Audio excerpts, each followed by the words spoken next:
उस रात मैंने और मेरे दोस्तों ने बहुत ही ज़्यादा ड्रिंक करी हुई थी। रात भी बहुत ज़्यादा हो गई थी। फिर मेरी एक दोस्त ने मुझसे बोला कि चलो ना, हम लोग आज रात के लिए यहीं पे रुक जाते हैं और हम कर भी क्या सकते हैं।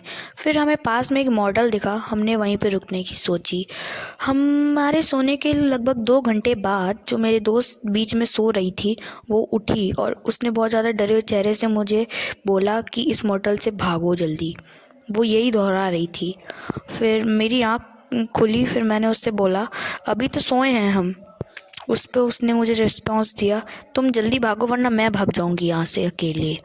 फिर मैंने उसकी बात को थोड़ा सीरियसली लिया और मैं जगी। मैंने अपने दूसरे दोस्त को उठाया भागने के लिए, लेकिन वो बहुत ज़्यादा ड्रिंक करा हुआ था और वो हमसे बात करने की हालत में तो था नहीं। फिर हम लोगों ने सोचा अब हम ही को यहाँ से भागना पड़ेगा क्योंकि वो तो उठ नहीं रहा। फिर मैंने सोचा कि अब हम भाग ही जाते हैं। फिर हम लोग एक कन्वीनियंस स्टोर पे एक बस का वेट कर रहे थे जो कि हमें शहर तक पहुँचाए। उतनी ही देर में मुझे अपने उस दोस्त का कॉल आया जिसे हम मोटल में अकेला छोड़ आए थे।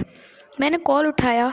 उसके बाद वो बहुत ही ज़ोरों से मुझ पर चीखने लगा कि यहाँ पे तुम मुझे अकेला क्यों छोड़ के चले गए इस टाइप। उसके बाद मेरी दोस्त ने बोला शायद उसने भी वही देखा वहाँ पे जो मैंने देखा था। फिर मैंने उससे पूछा तुमने ऐसा क्या देखा वहाँ पे। फिर वो बताने लगी। उसने बोला कि हमारे सोने के लगभग 1 या आधे घंटे बाद उसको प्यास लगी और वो पानी लेने उठी। हमारा फ्रिज हमारे कमरे से काफ़ी दूर था। फिर वो जैसी बॉटल निकाली, वो जैसी मुड़ी, उसको सीलिंग से एक लड़की उल्टा लटकी हुई दिखी जिसके पूरे मुंह पे खून लगा हुआ था। वो कुछ बड़बड़ा रही थी। मेरी दोस्त वो समझ नहीं पा रही थी। मेरी दोस्त उसको देखने के बाद वहाँ पे पैरालाइज हो गई थी, पता नहीं किसी कारण की वजह से वो बिल्कुल हिल नहीं पा रही थी।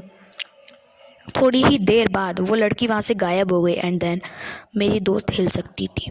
उसके बाद फिर वो वहाँ से भागी और फिर मैंने अपने बॉयफ्रेंड को बुला के मैं और मेरी दोस्त मेरे बॉयफ्रेंड के साथ चले गए।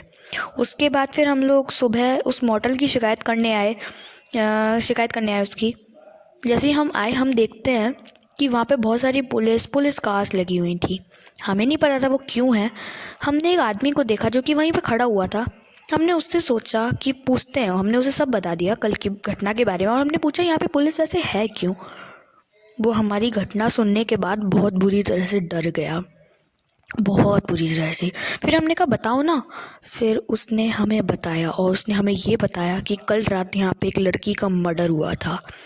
हम लोग जिस फ्लोर पे थे उस फ्लोर के ठीक ऊपर वाले फ्लोर पे उस लड़की का मर्डर हुआ था। उसके मर्डर के करीब 15-20 मिनट बाद ही मेरी दोस्त को उसकी आत्मा दिखी थी।